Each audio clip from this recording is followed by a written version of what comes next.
Reka duhere mu Bikorino ba mbere 15:45. Aravuga ngo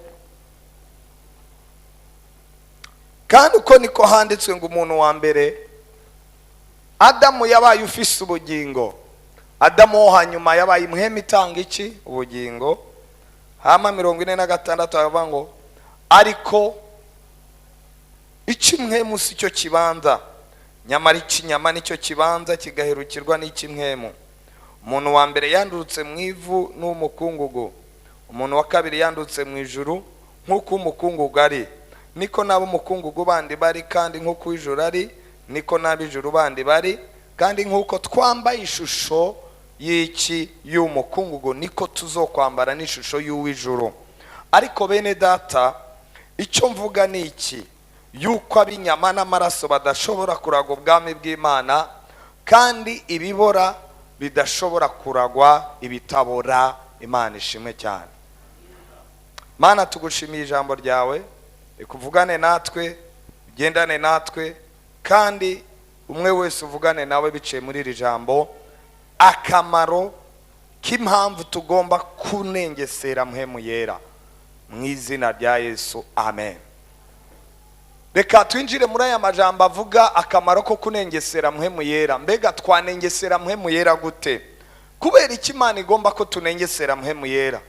Ni amajambo wakibaza, kubera ko Imana ntishobora kukubwira ngo uyikorere itaguhaye ubushobozi bwo kuyikorera.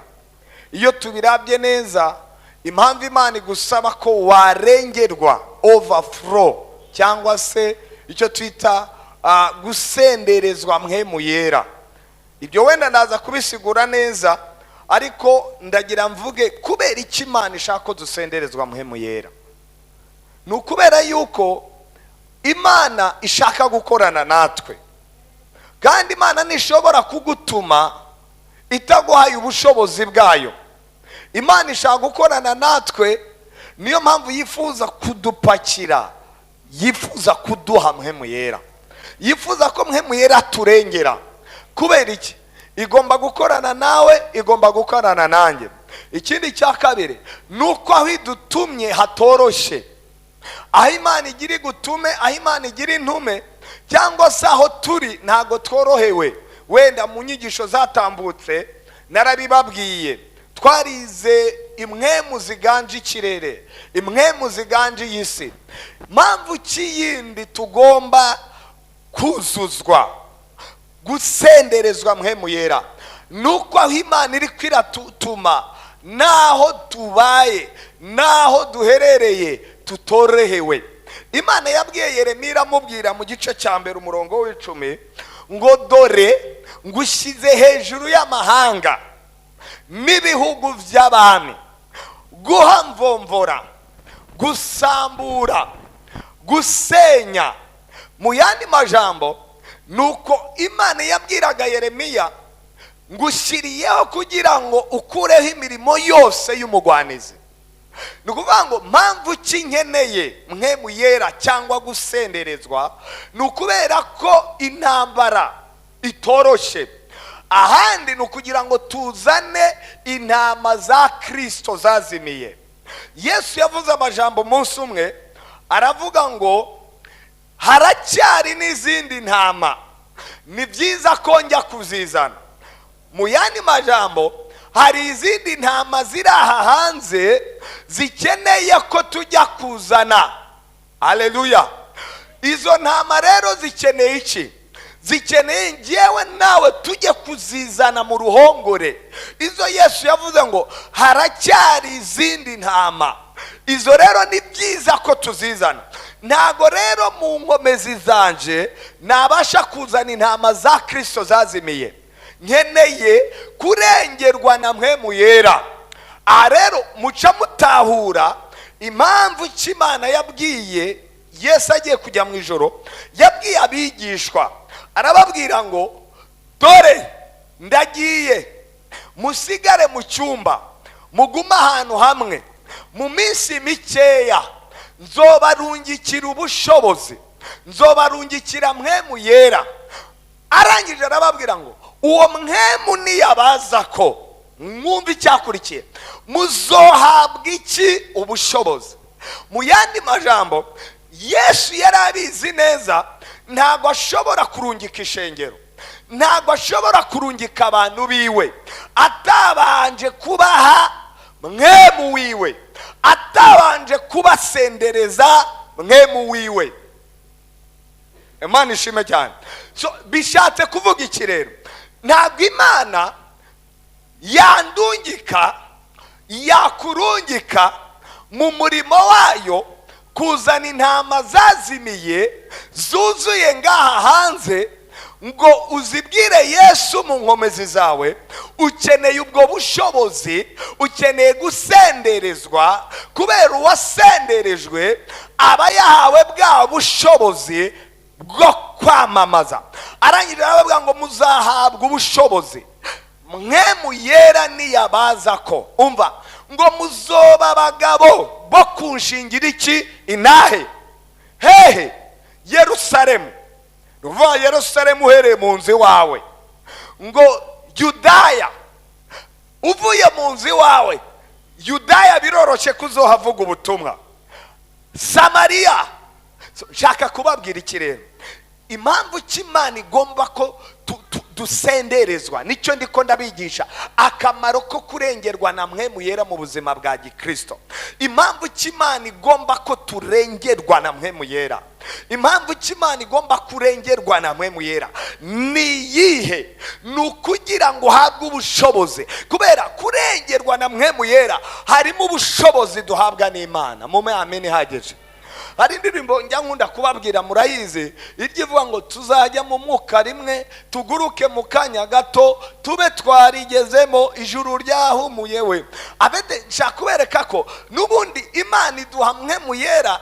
Ntabwo Mpwemu Yera aza mu buzima bw'umukristo no kuba warengerwa nawe kugira ngo uguruke, ahubwo aza aje gusohoza icyo Imana yasize ibwiye abigishwa bayo. Rabavuga ngo niyabaza ko muzoba abagabo bo kunshingira intahe, muzoba ibyabona. Aha rero ngira mbazana aha hantu bantu b'Imana, aha hanze ntago twahashobora umuntu atambaye ubushobozi bw'Imana. Aha hanze hari abantu bapinga Imana. Mwe muravuga nimurahura n'abantu bapinga Imana, wayivuga akagira noze, wavuga Yesu ukabona noze iraje, wavuga ngo ndarinje kubwira izina rya Yesu ukabona noze. Nigeze kubatera nta hantu nagiye mu kiriyo mpagaze ntangwe kuvuga Yesu, umuntu twari watanguye atera indirimbo aravuga ngo sinzi n'indirimbo yo mu gitabo yateye, sanga ntayo nzi, ayitera wenyine aranisubiza. Noneho habura n'umwe amwikiriza, cyokora harimo umugabo umwe nawe yikiriza nawe atayizi neza. Arangije aravuga ati pasta rero hano twabazaniye umupasteri twagira ngo atuganirize ku ijambo ry'Imana. Arangije arampamagara ndahagarara, abantu bose barandaba, isesemira bica. Erega uri kurabwiriza abantu nk'abo ngabo ntago wababwiriza mu byiyumviro by'iwawe, wagira ubwoba ukiruka. Ukeneye ubushobozi bw'Imana bugushoboza guhagararaho. Haleluya. Narababwiye maze nka 10 minutes nayo nibaza ko yari taragera, ngiye kumva numva umuntu ankubise mu mugongo inyuma ngo we monsieur arrête ça, arrête. Ni arrête quoi? Arrête. Ndavuga noke. Abantu wenda bari ko barandeba ntibamenye ibyo yambwiye, babona nciye mvuga ni ndasoje mu izina rya Yesu Kristo. Ariko ntago nari navuze hano hanze hari abantu uvuga Imana no zikaza, hari abantu uvuga Imana akakuraba gurya nk'abada. Ariko hari abantu uvuga uwo Yesu akavuga ati ariko uyu muntu Yesu yarabizi ko ahantu ariko araturungika hari abantu bameze gutyo, kandi abantu bameze gutyo ntago wabemeresha ubwenge bwawe, nta nubwo wabemeresha amashuri, nta kintu na kimwe gihari cyakemeza abanyabyaha uretse Mpwemu w'Imana. Ahandi nigeze kujya ahantu mu kiriyo, twari mu materaniro nka midi, hamwe umupasteri acarambwira, pasteri mu bapasteri bari baturongoye, acavuga ati pastor ati Gista, hari ahantu hari ikiriyo urumva bari kuganduka bagombaga ibintu byo kuganduka. Rero twagira ngo uze kuza kuba dufashiriza. Yewe narinzi ko nza kujyayo ariko nafatiriwe, ndagira ngo nkurungika wari wowe uza kwigisha. Cyari ikiriyo cy'abantu benshi baje kuganduka, abantu ibihumbi n'ibihumbi, harimo amoko atandukanye. Iyo famiye nyene irimo abantu amasekte menshi atanemera Imana, atanemera Yesu. Maze ngi imbere y'Imana ko nari namenye abantu ngiye kubwira, mbaza Imana ni Imana, ndakwinginze aba bantu ndaza kubahige. Iyo muza kuba abanyabwenge mwari kwitsa ku iherezo ryabo. Nimubona naka ko tumuherutse kumuherekeza, none uyu nguyu hari wamurushaga ubwenge, maze mu minota nk'icumi Mpwemu Yera baramanutse, mbona batanguye gurira. Nkavuga Mpwemu Yera 10 itari ngo emeza we emeza. Nkabona undi ku ruhande nawe nkabona undi nawe ku ruhande nkabona undi nawe ku ruhande. Ndavuga ni Mpwemu Yera bandanya bemeze bamenere kabisa. N'ubundi bari barigize ibyigenge. Ngiye kubona mbona abantu cwe bose bariko barumviriza bose. Ndababwiza ukuri, buriya iyo nta Mpwemu Yera ari mu bintu ni nk'imodoka idafise amavuta.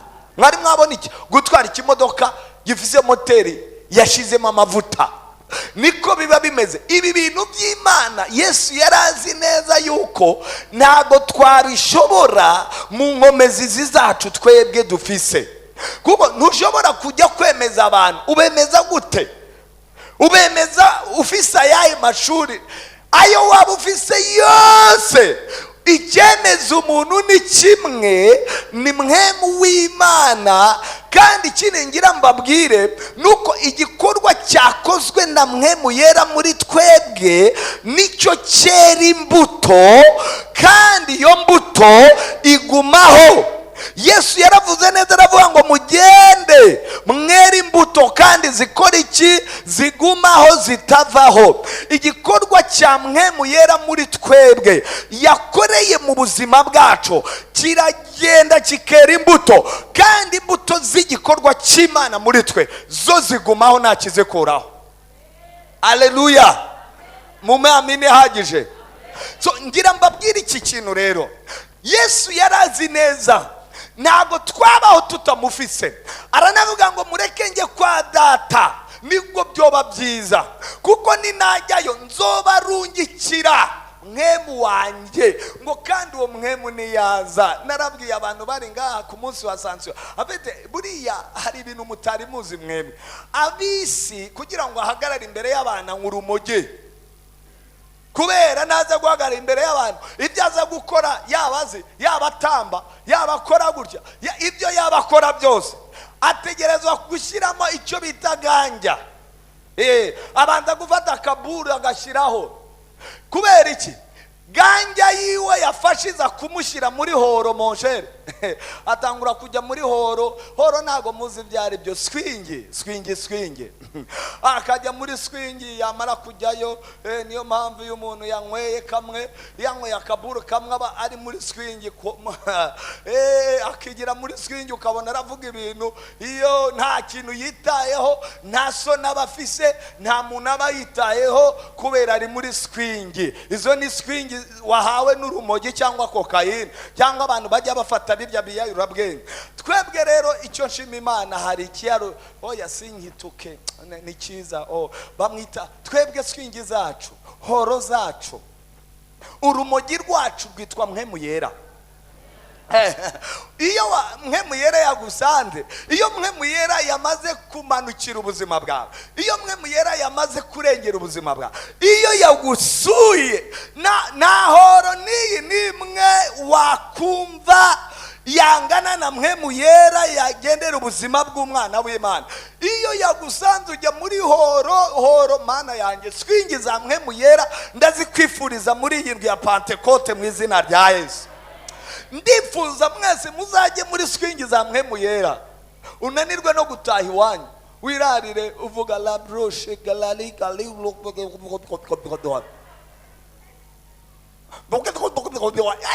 umuntu yasuwe na Mpwemu, ndababwiza ukuri, ndakwifuriza kujya muri swingi za Mpwemu Yera, kubera Mpwemu Yera yakugendereye. Ibyo ngo ni ibibazo, ibyo bibazo tuba turatangwa, ngo rombanga ibe ngo minervare ngo roye ngo bebe ngo business niri kwiragenda neza, harya ni ubugikoresha Mpwemu Yera yagusuye ucubyibagira, ucuvuga atariko ubundi gihe hari ibibazo nigeze nzanira Imana. Kubera iki? Mpwemu w'Imana. Ndabifuriza mwese muri iyi ndwi dutanguye ya Mpwemu Yera, ubuzima bwawe nibusigara uko bwari bumeze. Bamwe badende bukiwe Mpwemu Yera yongere guhembura impwemu zabo, abandi babivuyemo yongere kubahembura, agukura ahantu waruri akuzana ahandi hantu. Mpwemu Yera, indwi ya Mpwemu Yera, indwi ya Mpwemu Yera.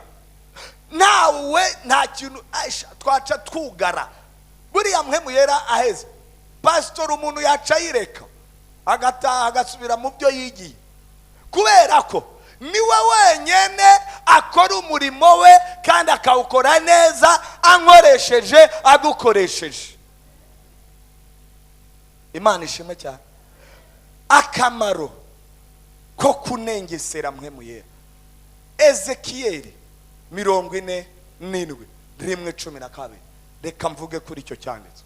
Nuko angarukana ku muryango w'ingoro, ngize nyambona hari amazi iminsi yose. Nuyasoma muri Bibiliya umenye signification yayo, abasigura Mpwemu Yera. Yiburuka ava mu rwinjiriro rw'irebe ry'ingoro atembera iburasirazuba, kuko ingoro yari yerekeye iburasirazuba nyene. Nuko ayo mazi yatemba ava iburyo bw'ingoro aca iruhande y'igicaniro ahahera hehe ibumanuko. Maza andengana ikirimba cyerekeye iburaruko. Subira inyuma gato, ancisha mu nzira igendanye urugo inyuma, anshikana ku kirimba cy'inyuma kirebana n'iburasirazuba. Ngize ntya mbona amazi asokoroka ku ruhande rwacu rw'iburyo. Maze umuntu avuye aho ariko aragenda yerekeye iburasirazuba, yari afise umugozi mu ntoki, awugeresha amatambwe 1000 ahwanye n'ayo ukuboko uciriye mu nkokora. Maze anjabutsa ayo mazi, amazi andenga iki? Amazi ngo andenga ibirenge aha. Amazi ageze aha bisigura iki? Reka wenda mbandanye. Maze arongera agera amatambwe 1000 anjabutsa ayo mazi, amazi angera hehe? Ku mavi. Mpwemu Yera atanguye agera mu maguru, mu mavi. Bandanye angera mu mavi, arongera agera 1000 arayanjabutsa, amazi angera hehe? Mu rukenyero mbenaha. Next, hanyuma agera ikindi 1000 aba uruzi nashobora gukora iki? Kujabuka. Haleluya. Reka nge muri histoire gato nyizane. Ubusanzwe iyo usomye Bibiliya neza ubona ko umugabo bita Ezekiyeli, Bibiliya itwereka yatanguye ari umuherezi, akaba yari umuherezi mu nzu y'Imana i Yerusalemu. Hama igihe baza kunyaga Nebukadineza, aza kunyaga no gusenya i Yerusalemu, Ezekiyeli ni umwe mu bantu bajyanywe i Babuloni nk'inyagano nkuko yajyanye abandi. Ariko ajya i Babuloni ari umuherezi, ataraba umuvugishwa. Ageze i Babuloni niho yatanguye kubera umuvugishwa, atangura kujya avugishwa ku byabasigaye i Yerusalemu, atangura no kuvugishwa ku byabo bari baranyaganywe i Babuloni. Aba hagati aho akavugishwa avuga abisigarira byasigaye i Yerusalemu, akavugishwa nabo bari kumwe i Babuloni. Agenda rero umuprofete akomeye. Aha iyo usomye iki gice cya 47 niyereka Imana yahaye Ezekiyeli, kandi rimuhera mu ishengero, abona ari mu ishengero. Ishengero ndi iki? Ijambo ry'Imana ritubwira Abikorino ba mbere 6:19 ngo nimuzi yuko imibiri yanyu ari ishengero zande za Mpwemu Yera. Haleluya. Ni ukuvuga ngo iri shengero ni image y'ishengero aribo twebwe, ari wewe, ari we jyewe, ari wo umubiri cyangwa se umuntu wese wavutse ubwa kabiri acacika ishengero rituyemo nde Mpwemu Yera. Arangije rero aravuga ngo haca haza umuntu yabibonaga mu iyerekwa, ngo uwo muntu aje ngo arapima, ngo apimye abona amazi ya mbere yapimye, arapima ngo asanga amazi agarukira aha. Bisigura iki? Umuntu wese ahagaze mu maso agarukira aha birakunda ko yirukanka, kandi yiruka byoroshye. Amaguru ye nta kintu kiba kiyatangiriye. Bivuga ngo uyu muntu aba yiruka byoroshye nta kibazo.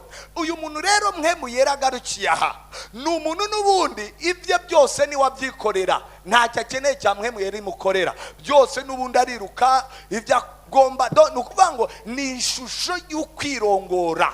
Aha, ngo uwa kabiri yongeye gupima ngo azasanga ya mazi agarukira aha mu mavi. Uhagaze mu mazi agarukira mu mavi, n'ubundi ni ya sayini, ni cya gishushanyo cy'uko nubwo ndi mu mazi ndabasha kugenda ndirongora, shatse nikorera ibyanjye. None mbabazi, niba Mpwemu Yera agarukiye mu buzima bwawe, kuva aha kugera aha hari iki? Nta vidi baho. Niba Mpwemu Yera agarukiye aha, kuva aha gushika ubwo ho hari iki? Ubwo ni wowe ubizi bihari. Niba Mpwemu Yera agarukiye aha mu maguru, kuva gushika hari iki? Ngo arongera arapima rero, ngo apimye asanga Mpwemu Yera ngo agarukiye aha mu rukenyerero. Uyu muntu nanone Mpwemu Yera agarukiye, uhagaze mu mazi agarukira, nubwo wenda kugenda bisa nkaho vitesi atari imwe n'iya mbere, ariko ikintu cyose ushatse gukora uragikora wirongoye uri hano mu mazi. Mbene aba bantu rero bafize Mpwemu Yera hera akagarukira, niba abantu n'ubundi bavutse ubwa kabiri, ariko Mpwemu Yera ntabwo araronka ikibanza cyo kugira ngo abari wabayobora n'abari bo biyobora. Ngo hama bwa nyuma apimye, ngo uwo yapimye ngo aza gusanga amazi akoze iki? Aramurengeye. Iyo uhagaze mu mazi akurengeye ntabwo ushobora kwitwara utoze, ntibibaho. Amazi niyo atangura kukujyana aho agomba. Iyo utazi koga uyagwamo. Mwama yamini hageje, mwama yamini rengya. Iyo utazi koga ayo mazi uyagwamo. Kubera iki? Nuko yakurengeye.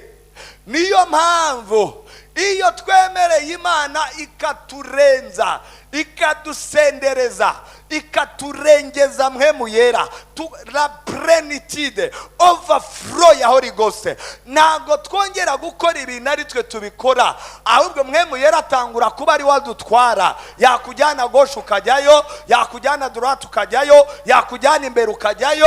Mpwemu Yera atangura kuba ari wakora igikorwa muri wewe, kuko urumva amaze kurenga. Ntabwo uba ugikora ibintu mu bwenge bw'iwawe kubera uzi byinshi, ukora byinshi, ahubwo Mpwemu Yera atangura kuganza, atangura gutegeka, utangura kuba wa wundi watanga ubuzima. Bibiliya iravuga neza ngo imigezi y'amazi y'ubugingo izo dudu biziva muri mwebwe. Bisigura ngo iyo noneho yakurengeye uba ufise birya bimeneka, noneho nawe waha abandi, noneho wazana intama za Kristo zazimiye ukazizana ku Mana. Kubera iki? Biragoye. Uba ukoreshwa n'Imana, ukoreshwa na Mpwemu utakikoresha. Icyo mbifuriza muri Pentecote, reka twe gukora twikoresha, ahubwo tureke Mpwemu Yera dukoreshe. Reka uvuga ubutumwa gukoresha, reka uririmba ariko aragukoresha, reka usenga ari wagusengesha. Nicyo dukeneye.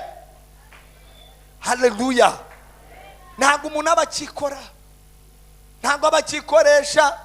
Imana yazanye Ezekiel iramubwira ngo ba, Bibiliya iravuga muri Ezekiel 37, Imana imwereka ikibaya, nabwo arabibona muri vision. ngo ikiganza cyoraho cyanje kuri jewe. Bibiliya niko ivuga ngo hama ngo ngiye kubona iteka Imana yakoze ku muntu arabona. Ndifuza kwigukora haya masaha utangure kubona n'ivyo utari bwabone. Ishengero ryamaze kugira abantu bakozweho n'Imana, batangura kubona ibintu in supernatural ways, ku buryo ubuzima bw'ishengero naho riri naho baherereye buhinduka. Kubera iki? Gukorwaho n'Imana. Ngo ikiganza cy'Uhoraho cyanje ko ngo nuko ngo ndabona ngo anjyana mu kibaya, ngo arangije aranyereka ngo mbona ikibaya cyuzuye amagufa menshi, ngo yumva ijwi riramubwiye ngo Ezekiel, ngo mbega aya magufwa yabasha kubaho? Baravuga ati mwami ni wowe ubizi. Ngo ngo ndeka nkubwire ngo vugishwa kuri aya magufwa araza kugira ubuzima. Yavugishweho ngo hama Ezekiel atangura kuvugishwa ku magufwa yari mu kibaya, ngo agiye kubona ya magufwa yose atanguye kwiteranya. Tuberculosis niba ari tuberculosis, niba ari pipe, niba ivi rikaza rikiteranya n'irindi, ukuguru kukiteranya n'ukundi, ukuboko kukiteranya n'ukundi. Ngo agiye kubona ngo abona havuyemo inteko z'iki z'ingabo. Ngo ibyo byakozwe na Mpwemu Uhoraho. Yari hehe? Yari muri Ezekiel. Iyo twamaze kugira overflow, dutangura kuba abantu bahesha ubuzima, dutangura kuvuga ubuzima bukinjira mu magufwa, ivyara amagufwa bigatangura kugira umubiri, bigatangura kubaho. Bibiliya irambwira neza muri Acts ibice 10 na bingahe, ibice 8, yego umurongo wa 5. Rwari urugendo rwa mbere Filipo akoze ajya Samariya.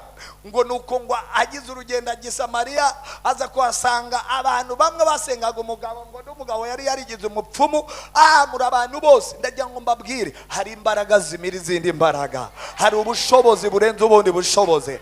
Ngo hasanga umugabo bita Simoni. Ngo Simoni yarangwa ari umupfumu, aragura terekera abantu bamwemera Samariya.